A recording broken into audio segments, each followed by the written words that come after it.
नमस्कार। आज सुबह जब मैंने अखबार पढ़ी तो समझ लीजिए खुशी की लहर छा गई, क्योंकि प्रधानमंत्री जी ने आज उद्घाटन किया है। सेवा तीर्थ पीएमओ का उद्घाटन हुआ है। सेवा तीर्थ और कर्तव्य भवन, और आपको मालूम है पहले कर्तव्य पथ तय हुआ था। तो ये तो बहुत ही अच्छी बात है। पर मैं पिछले 11 साल में जो प्रधानमंत्री जी हमारे हैं, मैं इनसे पूछना चाहता हूं कि कौन से कर्तव्यों का इन्होंने पालन किया। एक इमारत बनाने दी तो बड़ी अच्छी बात है, तो अच्छी बात है, बनानी चाहिए। बरगद आपको मालूम है कि सत्य में विजय थे, हम सब सुनते हैं सत्य में विजय थे।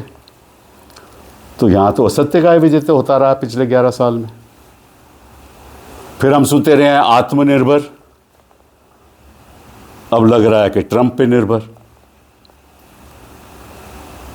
तो ये इमारतें बड़ी अच्छी हैं, ये बड़ी अच्छी बात है।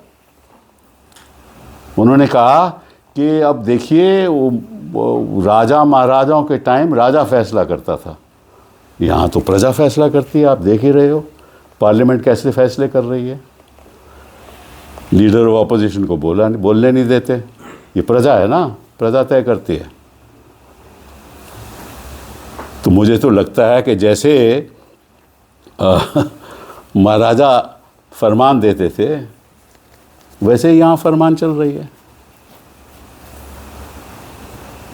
तो कहने का मतलब ये है कि इससे देश का सुधार नहीं होने वाला, देश की जनता का सुधार नहीं होने वाला। हजारों बच्चे दिल्ली में कहीं और प्रदूषण से पीड़ित हैं, बच्चों को अस्थमा हो रहा है।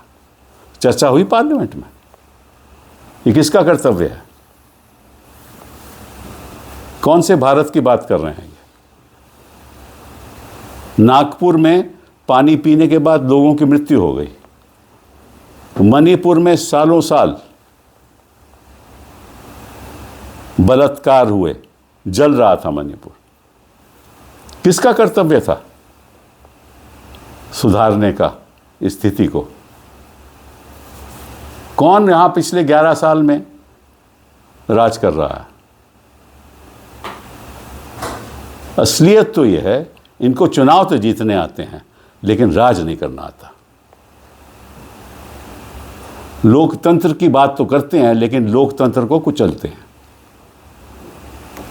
कहते कुछ हैं, करते कुछ हैं। रुपया का दाम 63 से होकर आज देखो कितना हो गया, 90 के ऊपर। और सबसे चौंकाने वाली बात है, मैं आपको सच बात बताऊं, मेरे बड़ा दुख हुआ आज। शायद जनता को मालूम भी नहीं। मैं आपको एक पढ़ने लगा हूं, प्रेसिडेंट ट्रंप की स्टेटमेंट। बहुत ही गंभीर बात है, ये नोट कीजिए आप। There is an executive order 14066। This is a statement by the United States of America on the 6th of February 2026. And just note, there is an executive order 14066. ये executive order क्या कहता है कि ये जो Russian federation है, यहाँ से कई चीज़ें इंपोर्ट होती हैं। हिंदुस्तान इंपोर्ट करता है, ऑयल इंपोर्ट करता है, हम ही नहीं करते, कई और देश भी करते थे। तो ये एग्जीक्यूटिव ऑर्डर कहता है कि इस इंपोर्ट को हमें बंद करना होगा। एक तो ये ऑर्डर है, और दूसरा ऑर्डर है एग्जीक्यूटिव ऑर्डर 14329। इस एग्जीक्यूटिव ऑर्डर के तहत अमेरिका ने, यूनाइटेड स्टेट्स ऑफ अमेरिका ने हम पे 25% की पेनल्टी लगाई थी। 25% का टैरिफ आपको याद होगा और 25% की पेनल्टी। बट 25% की जो पेनल्टी है ये एग्जीक्यूटिव ऑर्डर 14066 और 14329 से जुड़ी हुई है कि अगर आप डायरेक्टली या इनडायरेक्टली रशिया से तेल खरीदोगे तो हम आपके दोबारा 25% की पेनल्टी लगा देंगे। अब इन्होंने कहा है कि हम वो छूट दे रहे हैं हिंदुस्तान को, वो राहत दे रहे हैं 25% की पेनल्टी, क्योंकि अब हमें पता चल गया है कि हिंदुस्तान रशिया से तेल खरीदना बंद कर देगा। लेकिन ये चौंकाने वाली बात नहीं है, ये तो हमें पहले भी मालूम था। लेकिन इसमें जो ऑर्डर में लिखा है वो आपको मैं पढ़ के बताता हूँ। They say, I have determined, that is Donald Trump has determined. I have determined that India has taken significant steps to address the national emergency described in Executive Order 14066, जिसका मैंने वर्णन किया, and to align sufficiently with the United States on national security, foreign policy and economic matters. मतलब कि हमारी विदेश नीति United states से अलाइन होगी, हमारी नेशनल सिक्योरिटी यूनाइटेड स्टेट्स से अलाइन रहेगी, हमारी इकोनॉमिक पॉलिसीज यूनाइटेड स्टेट्स से अलाइन रहेगी। ये ट्रंप ने America, United states of America statement दिया, इसीलिए हम 25% पेनल्टी छूट दे रहे हैं। ये लिखा है इसमें। तो मैं प्रधानमंत्री जी से और इस सरकार से पूछना चाहता हूं कि आपने क्यों ये किया, आपने क्यों ये बात मानी? आप तो कह रहे हो कि जब हिंदुस्तान की जो निर्णय होंगे वो इंडिपेंडेंट निर्णय होंगे, लेकिन ट्रंप तो आपको बोल रहा है कि आपकी इकोनॉमिक मैटर्स में, नेशनल सिक्योरिटी मैटर्स में और फॉरेन पॉलिसी में आपकी पॉलिसीज हमारे साथ अलाइंड रहेंगी। ये हमने निर्णय किया, तभी तो फ्रेमवर्क बनाया ना इंटरिम अरेंजमेंट का। तो मोदी जी किस कर्तव्य की बात कर रहे हो आप? किस सेवा तीरथ की बात कर रहे हो? किसकी सेवा करना चाहते हैं आप लोग? हिंदुस्तान के इतिहास में कभी ऐसा नहीं हुआ कि हमारे प्रधानमंत्री या हमारी सरकार किसी के कहने पे हमारी विदेश नीति किसी और देश के साथ अलाइन रहेगी। कभी हुआ है? पंडित नेहरू ने किया, शास्त्री जी ने किया, चरण सिंह ने किया, देवगौड़ा ने किया, गुजराल ने किया, नरसिम्हा राव जी ने किया, राजीव गांधी ने किया, अटल बिहारी वाजपेयी जी ने किया, मनमोहन सिंह ने किया? नहीं किया ना। तो किस कर्तव्य की बात करते हो आप? किसका उद्घाटन कर रहे हो आप? कर्तव्य भवन का। और यह है आपका कर्तव्य। मैं तो हैरान रह गया, और कोई जवाब नहीं, कोई पार्लियामेंट में स्टेटमेंट नहीं इसके बारे में। पीयूष जी आकर कहते हैं, कॉमर्स मिनिस्टर आकर कहते हैं कि हमारी जो आर्थिक स्थिति है वो कंप्लीटली सिक्योर है। सिक्योर कैसे है? सोयाबीन ऑयल हम उनसे इंपोर्ट करेंगे, सिलेक्टेड वेजिटेबल्स इंपोर्ट करेंगे, सेब एप्पल्स इंपोर्ट करेंगे, फ्रूट इंपोर्ट करेंगे, ट्री नट्स इंपोर्ट करेंगे। तो होगा क्या? और जो चारा है, एथेनॉल से बनता है जो चारा है जिसको डीडीजी कहते हैं, वो इंपोर्ट होगा। तो चारा वो देंगे नट्स वो देंगे, फ्रूट वो देंगे,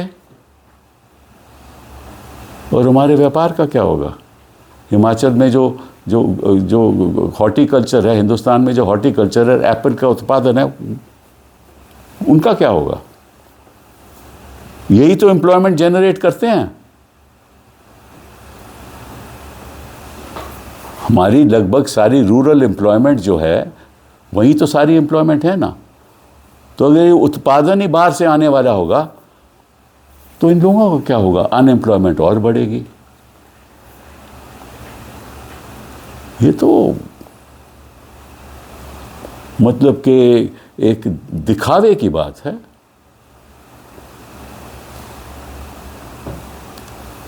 और मैं समझता हूं कि जिस तरह से इस सरकार ने हमारी सॉवरेनिटी को खतरे में डाल दिया,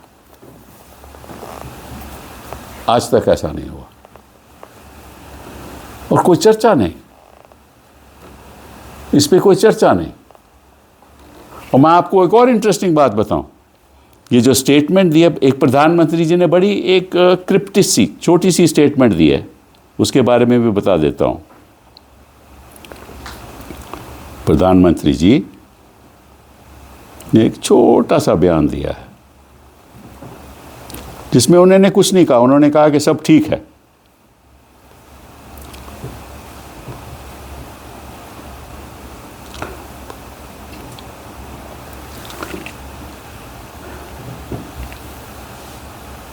अच्छा, साथ साथ में ये भी एक बात हुई है कि उन्होंने ये भी कहा कि जो आपके टैरिफ बैरियर, तो जो टैरिफ है वो तो आप देखिए 50% था टोटल, पहले 25% पेनल्टी थी, वो ख़त्म हो गई।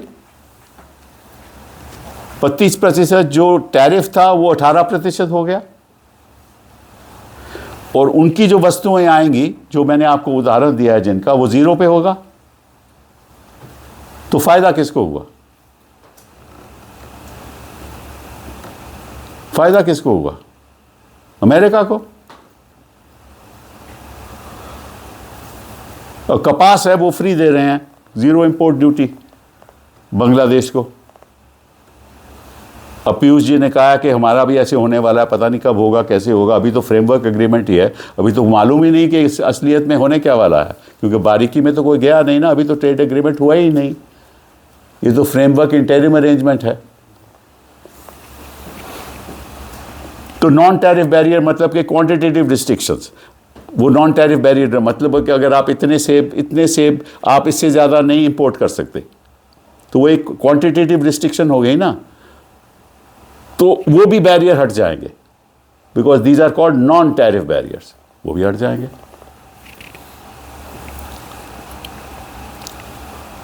They say that the United States and India will address non-tariff barriers that affect bilateral trade. India agrees to address long-standing barriers to the trade in the US medical devices. सारी medical devices आपसे बाहर से आएंगी। As it is हम यहाँ कुछ नहीं mention करते। देखिए, जो आत्मनिर्भरता हुई है ना, वो पंडित नेहरू जी की वजह से हुई।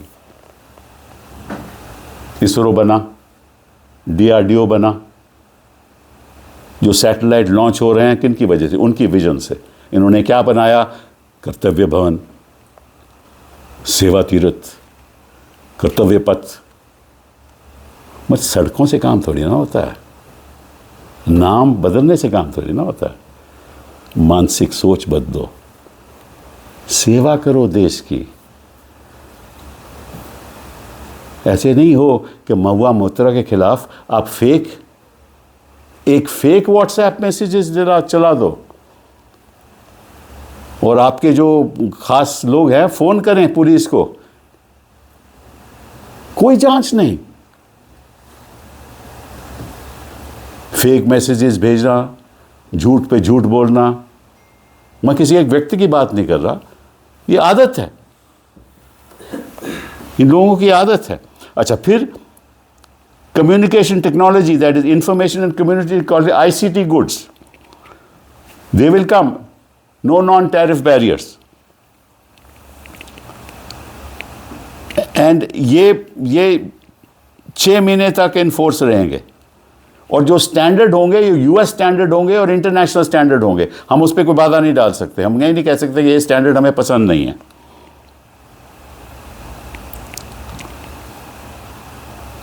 और ये कहते थे कि एग्रीकल्चर हम ओपन नहीं करेंगे, मतलब कृषि के क्षेत्र में हम अपनी इकोनॉमी ओपन नहीं करेंगे, उन्होंने कर दी। किसान का क्या होगा? तभी तो ट्रेड यूनियन और किसान पहली बार उन्होंने प्रोटेस्ट किया है, भारत बंद। तो मोदी जी, मैं आपसे आग्रह करता हूं, इस सरकार से आग्रह करता हूं कि देश कहीं सबसे, देश मतलब कि हम सबसे बड़ा है, देश है तो हम हैं। देश किसी के अधीन हो जाए तो हम भी अधीन हो जाएंगे। हम नहीं चाहते कि अंग्रेज़ों जैसे हम किसी और देश के अधीन हो जाएं। अब सोचिए इसका प्रभाव क्या होगा। इस स्टेटमेंट में लिखा है, और ये गलत एक अफवाह चल रही है मीडिया में कि हम $500 बिलियन की ट्रेड 5 साल में करेंगे। ये गलत है। हम $500 बिलियन के चीज़ें खरीदेंगे अमेरिका से, गुड्स एंड सर्विसेज खरीदेंगे। ये ट्रेड की बात नहीं हो रही, ये परचेस की बात हो रही है। जैसे डिफेंस में हम उनसे खरीदेंगे, वो $500 बिलियन होगा अगले 5 साल में। पहले कहा था हम खरीदेंगे, अब उसमें आ गया कि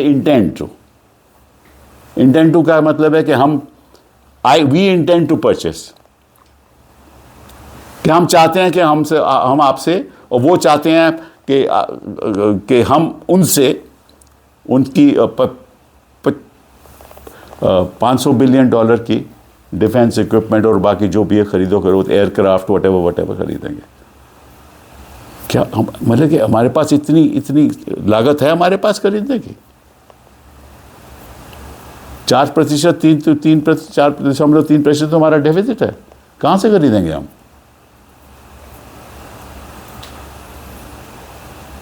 हिंदुस्तान बहुत महान देश है और हम इसकी रक्षा करेंगे, और जो खिलवाड़ हो रहा है ना, हम इसको बर्दाश्त नहीं करेंगे। हम आवाज़ उठाएंगे और हम मोदी जी से कहेंगे कि चलिए आप लाल आंख मत दिखाइए, लेकिन बोल तो दीजिए पार्लियामेंट में, आगे कुछ कह दीजिए, हमें समझा दीजिए कि ये हमारे लिए अच्छा है और कैसे अच्छा है। क्योंकि अब तो आत्मनिर्भर की भारत की बात ही ख़त्म हो गई, क्योंकि सब चीज़ तो बाहर से आएगी अब। और मैं आपको और इंटरेस्टिंग बात बताऊं, मैंने कुछ इसमें एग्रीमेंट देखे हैं मलेशिया के साथ। मलेशिया के साथ भी एग्रीमेंट हुआ है, और उसकी बारीकी में जाओ तो आपको लगेगा कि मलेशिया ने भी वही किया है जो हम प्रोबेबली करने जा रहे हैं। हम तो चाहेंगे कि प्रधानमंत्री जी वाकई में देश की सेवा करें, तीरथ समझ के, और कर्तव्य निभाएं। बहुत बहुत धन्यवाद। People want in English, Sanjay, for South Indian media. Sir, the way the agriculture minister and Mr. Piyush Goyal have come out and really defended and also tried to explain in the sense that why Indians, particularly farmers and also members of the fisher folk community, are not at a loss, and there is a major confusion in terms of people being portrayed that they will heavily lose out if this deal really happens and entirely goes through. What are your thoughts on that? They would heavily lose out, but they said that we will not allow agricultural products to come into India. They said so, remember? They've been making public statements. Why have they allowed? They are talking about, see what they are talking about, I'll tell you. That DDG is the feed that comes out of ethanol, right? And that feed can be given to fish and it's given to cattle. So therefore they are saying that will become cheap. That is correct. We don't dispute any of that. But that is what is the, what is it called, genetic, that is the genetic food that comes, right? That's what it is. The end product of soya is genetics. And that's what they're going to feed. But that it doesn't take away from the fact that apples will come.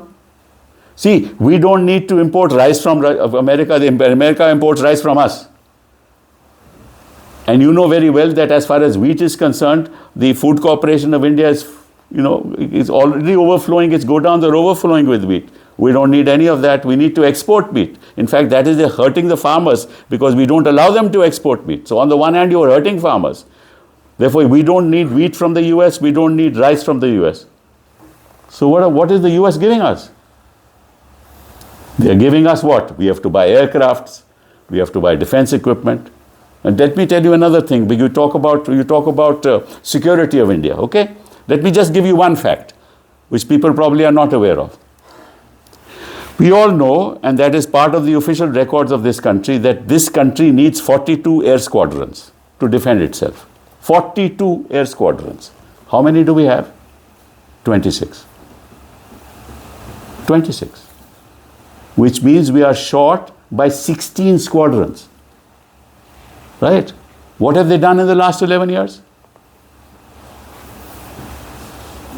Even this morning, I found out that they were purchasing now Rafales in huge quantities. Right? So what were they doing for 11 years? And what is Rafale? It's a second 2.5 generation aircraft. What does Pakistan have? It will have J-35 from the Chinese, which is a 5th generation aircraft. Even the Russians have not given us the 5th generation aircraft. And I doubt very much that the Americans will do. Do you feel this is a loss-making and an anti-India deal which we have? No. This is exactly opposite to the kartavya, to the duty that the Prime Minister is talking about. Duty towards the nation. And I told you, I read to you those, that's very interesting, and I'll repeat it again in English because that's important for you.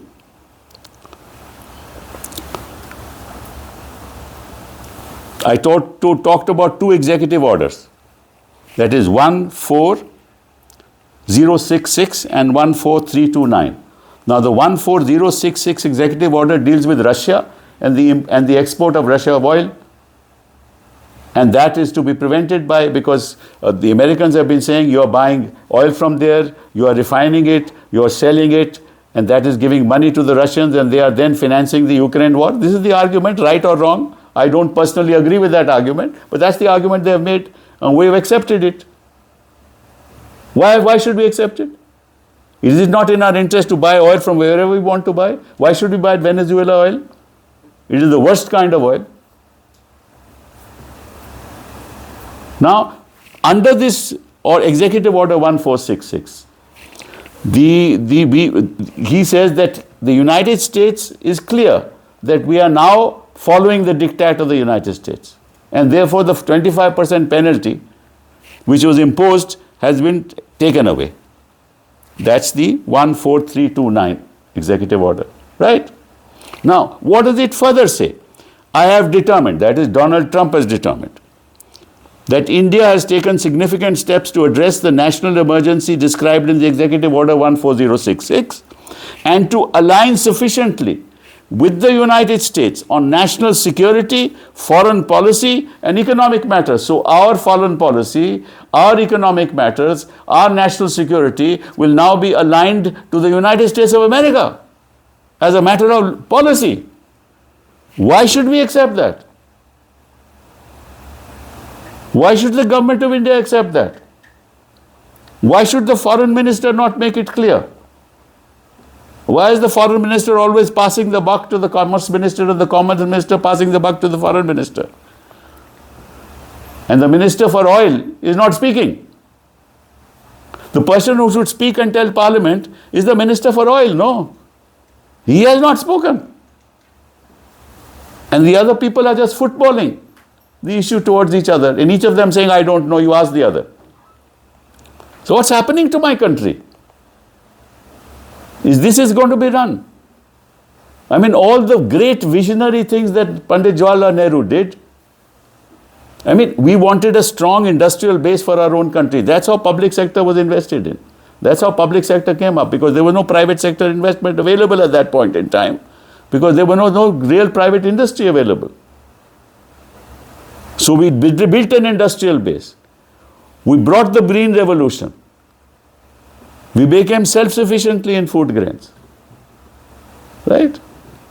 We built the IITs. What is there done? Kartavya Bhavan is built. Seva Tirath is built. Kartavya Path is built. What has he built? He's inaugurated all the projects that were started by other governments. That's what he has done. Is this fair to my country? Is it fair to the people of India? So lastly, it's very ironic that while PM Modi and his entire cabinet had been pressing and repeatedly stating Make in India should be priority, but this is an absolute irony because The only make in India is the unique way in which elections are held and won. That is the make in India. Right? What is the make in India? I want to know. Telecom equipment not made in India. Mobile phones assembled in India, not made in India. Right? What is made in India are our satellite, vision of Pandit Nehru. DRDO, vision of Pandit Nehru.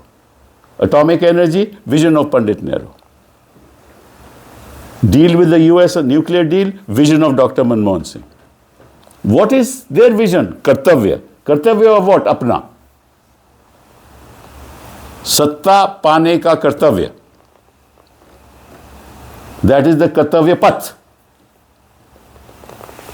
Thank you.